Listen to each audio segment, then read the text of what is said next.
Today, we'll take an in-depth look at one of the most significant figures in American history, Franklin Delano Roosevelt. How did Roosevelt's leadership transform America under the shadow of the Great Depression and World War II? What was the vision behind the New Deal reforms, and how did his strategic decisions during the war shape his legacy? In this video, we'll delve into the details of Roosevelt's presidency and explore his lasting impact on modern America. If you're ready, let's embark on an impressive journey through Roosevelt's life. Franklin Delano Roosevelt was born on January 30th, 1882, in Hyde Park, New York. Considered one of the most influential leaders in American history, Roosevelt came from a wealthy family background and became a key figure in shaping the nation's major policies. Both his mother and father were from prominent and affluent families. His father, James Roosevelt, was known as a lawyer, businessman, and railroad executive, while his mother, Sarah Ann Delano Roosevelt, was the daughter of a family engaged in the opium trade with China. Franklin Delano Roosevelt was related to the 26th President of the United States, Theodore Roosevelt, on his father's side, and was also a cousin of the 30th President, Calvin Coolidge, on his mother's side. Additionally, Roosevelt was related to several U.S. presidents, indicating an early development of his interest and influence in politics. Roosevelt began his education with private tutors. At the age of 9, he was sent to Europe to learn German and French. At 14, he was enrolled in Groton School, one of America's most prestigious private schools. After completing his education at Groton, he intended to attend the U.S. Naval Academy, but faced opposition from his family, leading him to study economics at Harvard University in 1900. However, his cousin Theodore Roosevelt's election as U.S. President in 1901 led him to focus on law and history. After graduating from Harvard University's History Department in 1903, he enrolled in Columbia University's law school and graduated in 1907. In his first year of law school, he proposed to his fifth cousin, Eleanor Roosevelt. Due to his mother's objections, he had to wait 2 years, marrying his cousin in 1905. The couple had 6 children, and Franklin remained married to Eleanor until his death. After finishing law school, Roosevelt was admitted to the New York bar and began practicing law. After 3 years of legal practice, he decided to enter politics. In 1910, he sought the Democratic Party nomination for the New York State Assembly, but failed to secure the nomination. Subsequently, with his cousin's support, he ran for the New York State Senate. Combining his family's financial resources, his oratory skills, and his intelligence, he won the election. During his time in the New York State Senate, he exposed political corruption in New York and fought for women's suffrage. During this period, he was recognized as a reformist young politician nationwide. In the 1912 presidential election, his support for Democrat Woodrow Wilson instead of Theodore Roosevelt led to a rift with his family. However, with Wilson's support, Franklin Roosevelt won the New York State Senate election again. When President Wilson took office, he offered Roosevelt the position of Assistant Secretary of the Navy. Wanting to follow in the footsteps of his cousin Theodore Roosevelt, who had served as Assistant Secretary of the Navy in 1898, Roosevelt accepted the position on March 17, 1913. Additionally, this role was significant for Roosevelt, who had been interested in naval affairs since childhood. As Assistant Secretary of the Navy, Roosevelt ensured the introduction of a merit-based ranking system in the U.S. Navy and worked to increase the number and tonnage of naval ships. In 1914, he ran for the U.S. Senate from New York, but lost the nomination due to opposition from President Wilson and the Democratic Party's New York State organization. After this incident, Roosevelt reconciled with the New York State Democratic Party and continued his role as Assistant Secretary of the Navy. When World War I broke out, Roosevelt worked to ensure that the U.S. Navy was prepared for the Allied powers and advocated for the U.S. to enter the war. In 1917, he argued for joint operations with the British and French navies and devised a plan to mine the waters between England and Norway. This plan was initially considered complex by England, but was implemented in 1918. By the end of the war, he had quadrupled the U.S. Navy's personnel and managed the process of reducing the Navy after the war. He also argued that aviation would become more important in the future and established naval aviation units. After the war, he advocated for the punishment of the Allied powers, particularly Germany. As Woodrow Wilson's presidency neared its end, Roosevelt began political activities to become either president or vice president. Initially, he tried to make Herbert Hoover president and himself vice president, but Hoover's switch to the Republican Party thwarted this plan. Later, he attended the Democratic Party convention and persuaded presidential nominee James Cox to select him as the vice presidential candidate. After being selected as the vice presidential candidate, he resigned from his position as Assistant Secretary of the Navy, and Theodore Roosevelt's eldest son, Theodore Roosevelt Jr., was appointed as his successor. This plan was realized a year later, and until 1936, the position of Assistant Secretary of the Navy was held by members of the Roosevelt family. In the 1920 presidential election, Roosevelt was defeated as the vice presidential candidate and returned to practicing law. He began preparing for the 1922 House of Representatives elections. In August 1921, he contracted polio and was left paralyzed from the waist down, altering all his plans. After long-term treatment and therapy, he rejected offers to enter a care home and returned to politics. In the 1924 presidential election, he managed the Democratic Party's campaign in New York. In these elections, Democratic candidate Al Smith lost, and Calvin Coolidge, Roosevelt's cousin by his mother's side, won.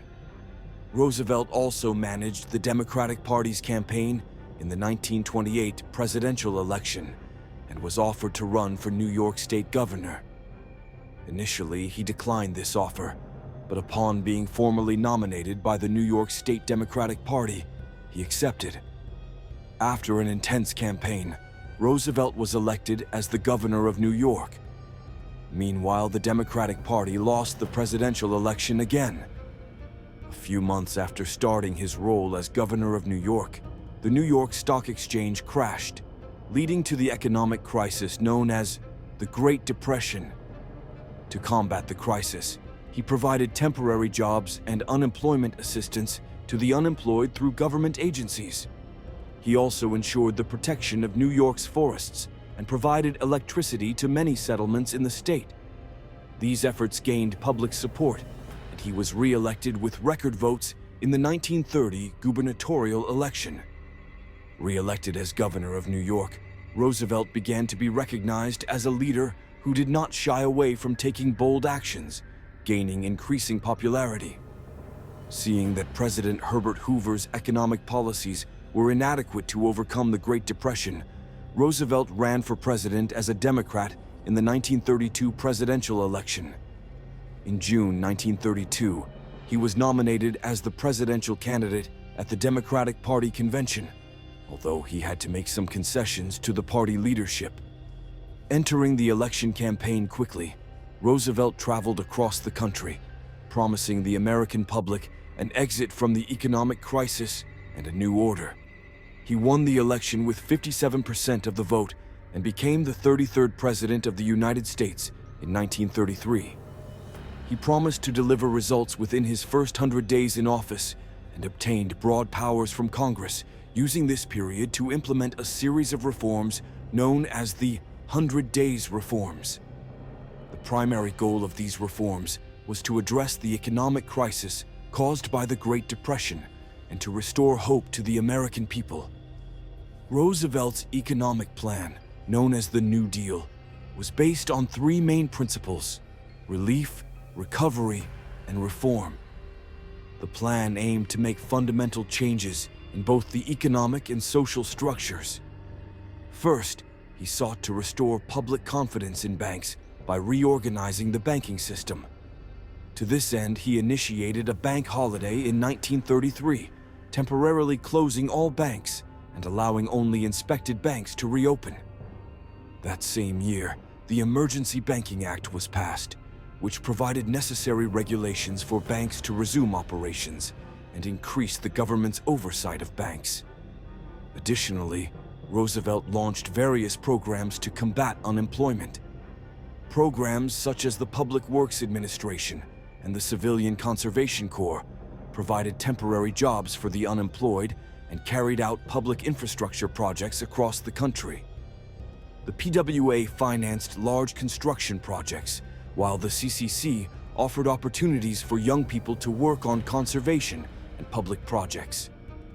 These programs stimulated economic revival and maintained social peace. Roosevelt's New Deal policies also included social security systems. The Social Security Act, passed in 1935, established social security programs for retirement, unemployment insurance, and aid for those in need. This act laid the foundations for the American welfare state and was expanded over the years to form the basis of the current Social Security system. In addition to his economic reforms, Roosevelt introduced many innovations in social and cultural fields. Through his radio addresses, he informed and reassured the public about his policies, strengthening their trust in their leader and establishing a strong connection between policymakers and the public. He also implemented various reforms in areas such as education, health, and other social services. In the 1936 presidential election, Roosevelt was re-elected by defending his New Deal policies. During this period, there was no serious opponent to Roosevelt, and he won the election with broad public support. His second term was marked by the country's economic recovery and the deepening of social reforms. However, despite the improvements in the economy, Roosevelt faced criticism for some of his policies. Many conservatives and business people opposed Roosevelt's extensive government interventions, while some left-wing figures criticized his measures as insufficient. In 1939, the outbreak of World War II drew Roosevelt into international affairs. Initially, Roosevelt's administration focused on supporting Britain and France through aid programs. With the rise of Nazi Germany, Roosevelt supported the Allies and prepared the U.S. military for war. After the attack on Pearl Harbor by Japan on December 7, 1941, the U.S. entered the war, and Roosevelt became a key figure in forming the Allied strategy and ensuring U.S. participation in global military operations. He worked closely with leaders like Winston Churchill and Joseph Stalin to establish a united front against the Axis powers. Roosevelt's leadership during the war was crucial in shaping the global order that emerged after the conflict. In addition to his wartime leadership, Roosevelt played a significant role in shaping the post-war world. He was a key architect of the United Nations and aimed to establish a system for maintaining global peace and security. The Yalta Conference, held in February 1945, where Roosevelt, Churchill, and Stalin discussed the post-war world, was a crucial moment in establishing the New World Order. In the 1944 presidential election, Roosevelt was re-elected for a fourth term, becoming the only U.S. president to serve more than 2 terms. His health began to decline, but he continued his efforts to lead the country through the final stages of the war. Unfortunately, on April 12, 1945, Roosevelt died of a cerebral hemorrhage, leaving behind a lasting legacy as a transformative leader who navigated the country through severe crises and established a foundation for future American policies. Roosevelt's presidency marked a turning point in American history. His New Deal reforms fundamentally changed the role of the federal government in the economy and laid the groundwork for modern social security systems. His leadership during World War II solidified the U.S.'s position as a global power and contributed to shaping the post-war international order. Today, in our in-depth exploration of Roosevelt's life and presidency, we've gained a better understanding of his historical significance and leadership skills. This great leader, who earned the trust of the American people and steered the nation away from the brink of crisis, has left a legacy that continues to resonate not just in the past, but in the present as well. Thank you for watching our video. If you'd like to learn more about Franklin Delano Roosevelt and other historical figures, don't forget to subscribe to our channel and turn on notifications. See you in the next video, and goodbye for now.